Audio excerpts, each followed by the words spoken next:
यहाँ प्रसिद्ध स्थान 1 नंबर क्वेश्चन आम राज्यर केउं सहर मंदिर मालिन सहर रूपे परिचित यार सठिक उत्तर होउछि भुवनेश्वर।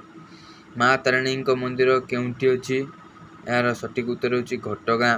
प्रसिद्ध सूर्य मंदिर केउंठारे अवस्थित यार सठिक उत्तरटी होउछि कोणार्क। माँ चर्चिका मंदिर केउंठी अछि यार सठिक उत्तरटी होउछि बांकी। लडू बाबा मंदिर केउंठी अवस्थित यार सठिक उत्तर होउछि कंटिलो। माँ बिरजा मंदिर केउंठी अवस्थित यार सठिक उत्तर होउछि जाजपुर। माँ समलेश्वरी मंदिर केउंठी अवस्थित यार सठिक उत्तर होउछि संबलपुर।